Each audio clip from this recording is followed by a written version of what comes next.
Okay, my good friends, it's Roger, Mud Fossil University, again with a special request from a good friend, Aaron Hartman, over at Age of Disclosure, and time to reveal the Giants, I believe.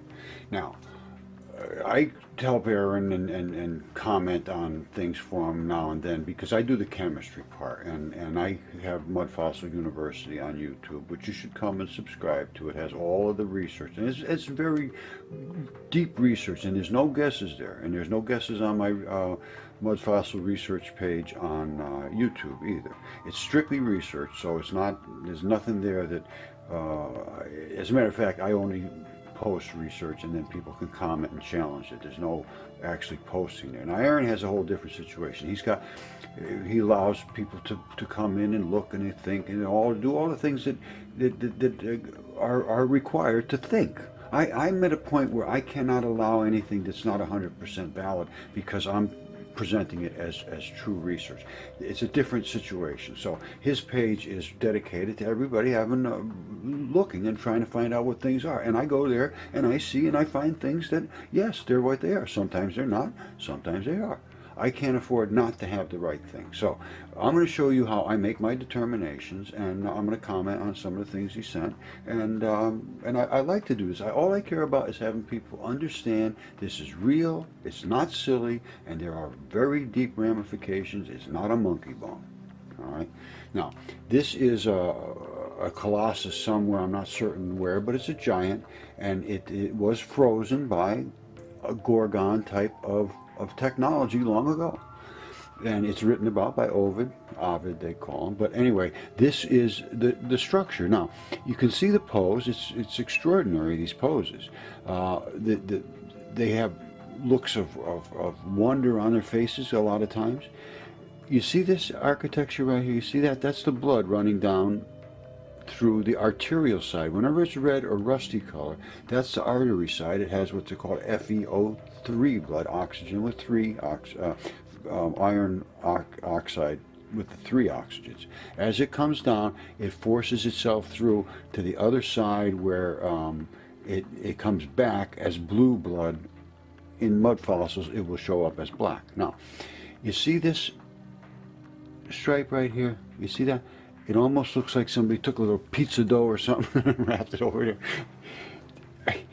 That is tendon.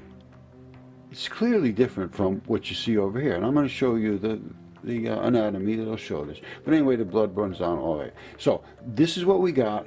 These are real. This I certify by Mud Fossil University as a real ancient petrified creature that was done instantaneously. And Ovid has all of this is documented. So it's not something that is, it's just a guess. I'm saying, oh, he must have done that instantaneously. No, he wrote all about this. He wrote that they did this to make lawn sculptures, literally.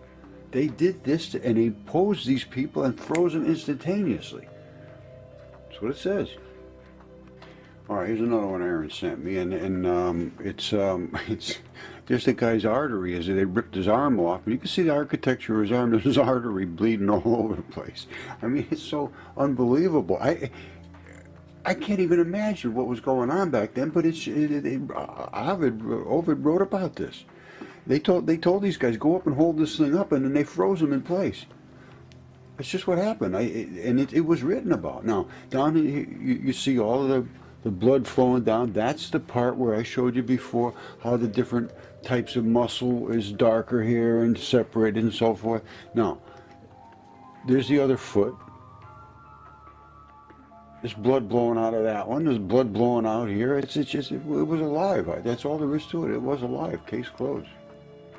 Okay, I went back and looked at the video that I did, and I got a little carried away with the transition metals, but I need people to understand the transition metals, and there they are. And these are the only reason you are alive and breathing oxygen and doing all the things that you do. And every bit of your anatomy requires to have a full complement of these metals. And it's not only these, there's almost 100 of them. You contain iridium and uranium, and all of that stuff is in your body, and it has a function, and it carries molecules around. Everyone has a special function and carries a certain specific molecule to do a certain specific job. Some of them may do your elbows. Seriously, it can be that specific. Some of them might do the nails on your body, and some of them the eyes and eyelashes, the thin skin, the thick skin, all the different things has to be built and structured and constructed from something, and these are the ones that carry the things around to do the constructing and to feed you and to give you oxygen and to carry away the carbon dioxide. Without these, you're done. And if you are missing some of these, or they are weak, or they're in the wrong ratios, you become chronically ill.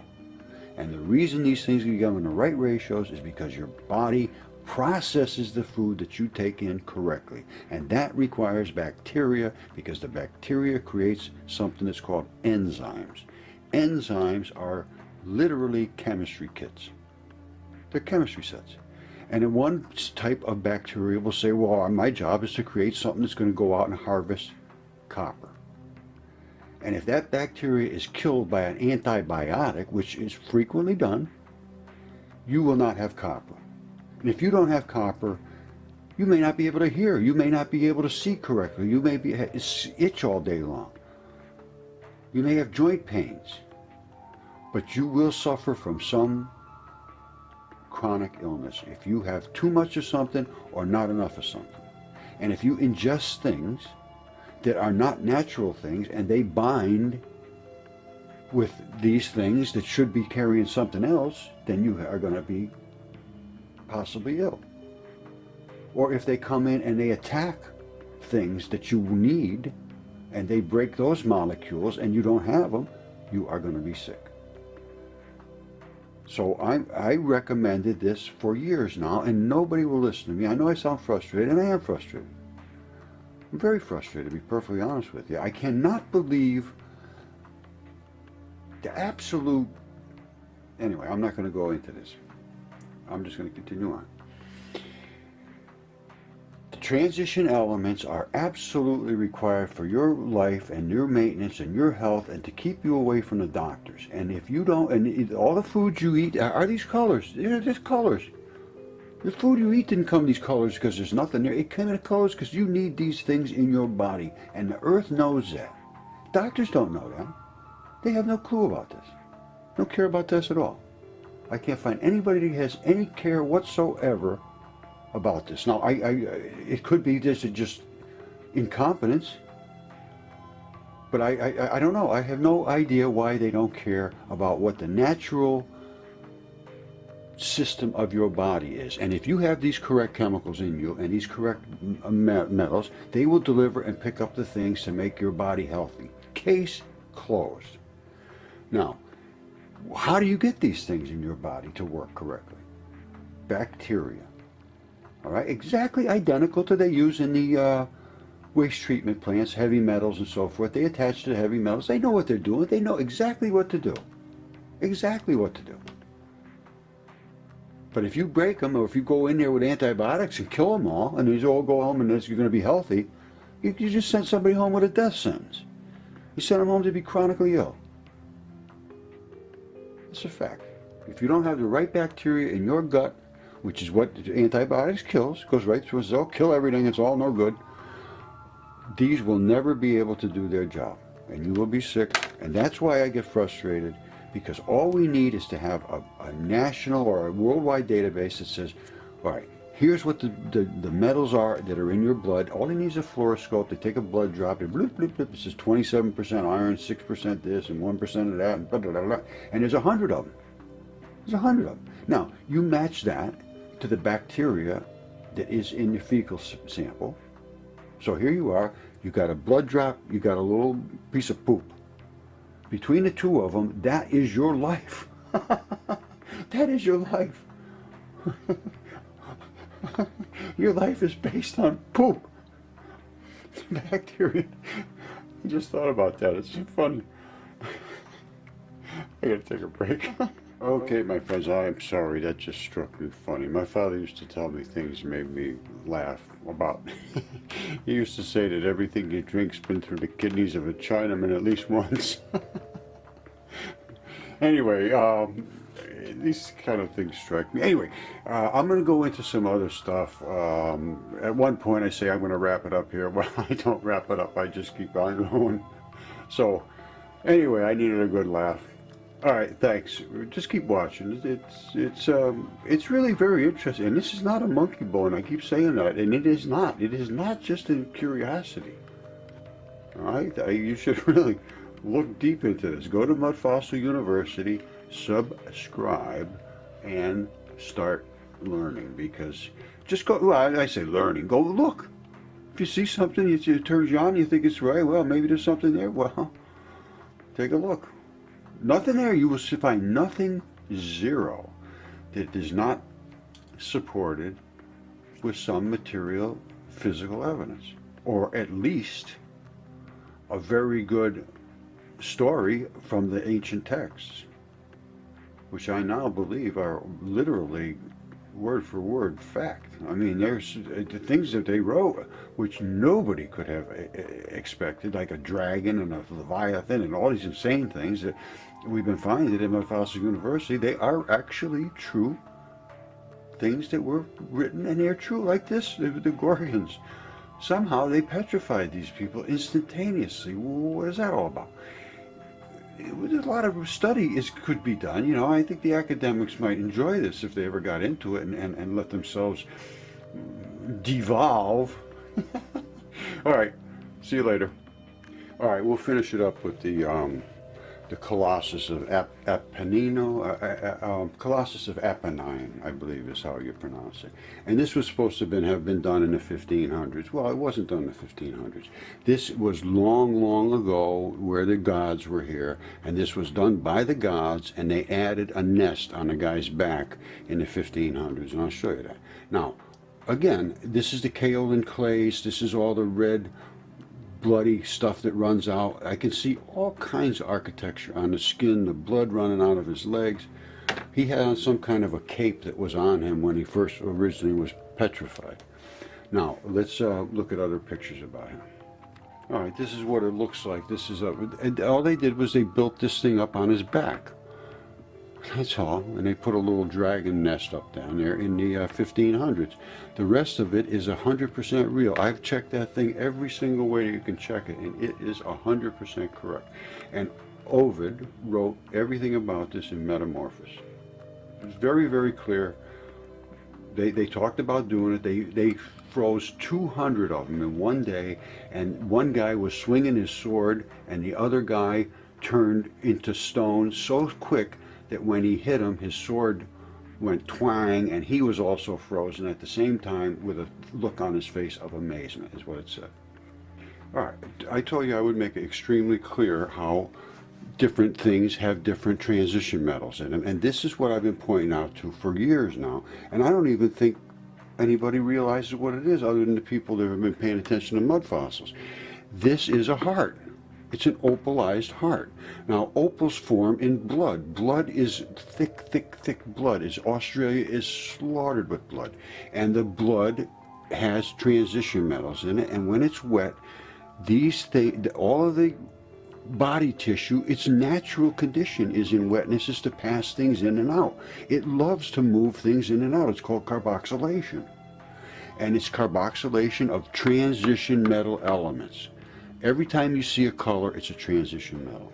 Every time you see it clearly delineated in these forms, it means that that particular type of tissue needs a certain type of metal to do its job.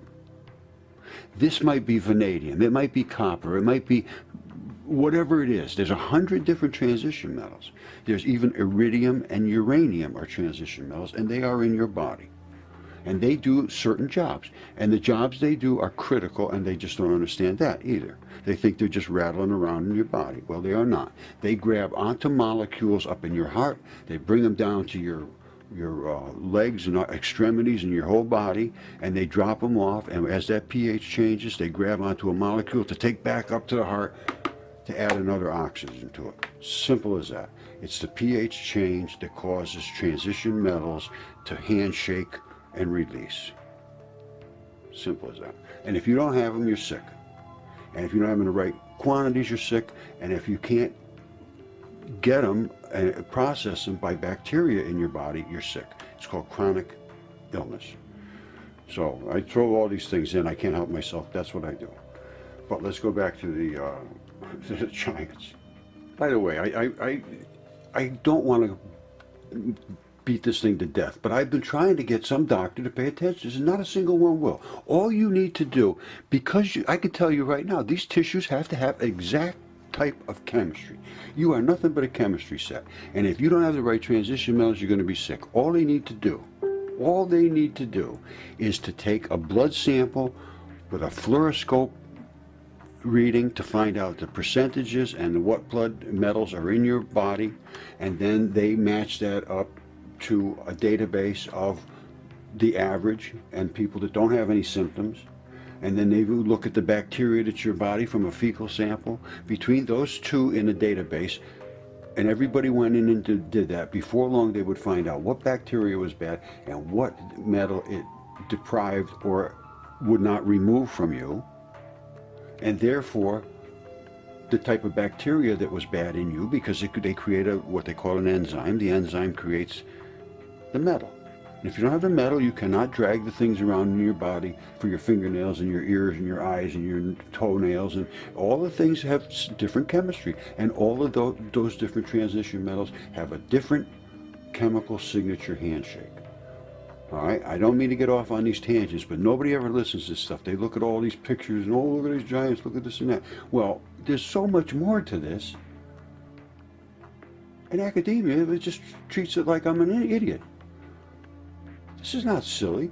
You know, it's time to stop wasting the time with this. I'm not going to live forever. I mean, I want to watch it. I know I'm not important. It's not me. But I want to watch. Now, something else I don't understand is this is not basalt. It's a crete left over after crushing stone to take out the gold, and what's left is a mineral concrete. It's just like concrete, and they must have added some kind of fuser to this. This is a mold, and the mold was here, and it's a giant. That's a giant's hand. Just like this. I made a mold. It's identical. He was forcing this down into the mold. He went out to have a couple cerveza. Came back, it was solid. Well, maybe more than a couple. Caught in the crossfire. It's caught in the crossfire.